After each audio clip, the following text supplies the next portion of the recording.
Monsieur, dame, bonjour. La revue de presse de ce 19 janvier 2018, les concertations sur le processus électoral en exergue. L'enquête sur Boffa, pas en reste. Le quotidien national Le Soleil annonce ainsi l'arrivée à Dakar de 4 experts internationaux pour l'audit du fichier électoral qui démarre lundi selon le journal.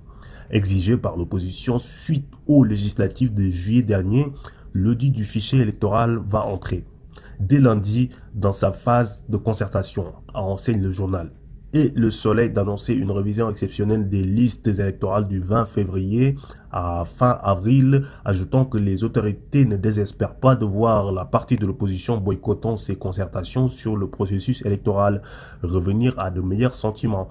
Wolf Quotidien, en fait, contradiction avec la perspective soulevée par le quotidien Le Soleil affiche, c'est déjà le clash. Selon le journal, le système de parrainage des candidats à la prochaine présidentielle risque d'être la pomme de discorde qui a définitivement signé la fin des concertations autour du fichier électoral. L'opposition ne veut plus entendre parler de cette proposition et n'attend pas lâcher du lest sur la question, si bien l'ambassadeur Seydou Nourouba, le félicitateur de ces concertations, compte sur la société civile pour jouer les arbitres et sauver les meubles, écrit Wolf Quotidien. La société civile a jusqu'à mardi pour arrondir les angles différents pôles en discussion, pouvoir, opposition, comme non aligné, explique que le quotidien LAS, confirmant que le parrainage et le bulletin unique constituent les principales sources de blocage des concertations sur le processus électoral. Dans ce cadre, des organisations de la société civile rencontrent le ministre de l'Intérieur, Aly Ngouille Ndiaye, ce vendredi matin, explique le journal Le Quotidien. Ces médiateurs devant ensuite s'entretenir avec chacun des trois pôles, à savoir la majorité de l'opposition et les non-alignés. Sud Quotidien va un peu plus loin et met carrément les pieds dans le plat avec l'emprisonnement et le procès programmé de Khalifa Sall, l'exil du candidat du PDS Karim Wade, les fissures de Manko Tahaou Sénégal, minées par une éventuelle candidature de Malick Gakou Idrissa Seck. Quel candidat pourrait avoir l'opposition face au président sortant Macky Sall à la présidentielle de 2019, se demande le même journal.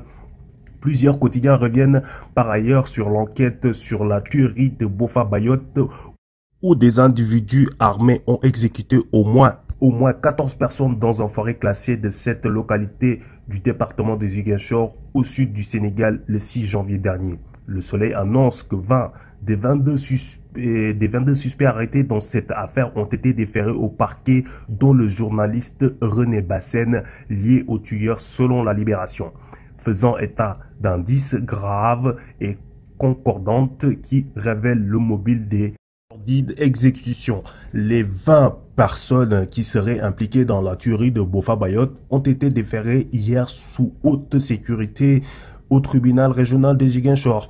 Mais elles ont fait l'objet d'un retour de parquet, précise le quotidien. L'observateur établit un lien entre la tuerie de Boffa et le trafic de bois en affichant Casamance, la vérité en bois de sang. Le journal laisse entendre que le trafic de bois alimente la rébellion et la mafia en Casamance, soulignant que si ce problème avait été pris beaucoup plus au sérieux, le pire drame civil de toute l'histoire de la rébellion en Casamance aurait pu être évité, en allusion aux morts de Boffa Bayotte. Enquête annonce un clou dans la lutte contre le trafic de bois, estimant que l'État se perd dans la forêt. Le président de la République ayant annoncé une révision du code forestier alors que l'édit texte a déjà été révisé. Le journal précise que le projet de décret correspondant au canton 59 articles a été élaboré et déposé à la présidence de la République. C'est tout pour cette revue de presse. À bientôt, messieurs, dames.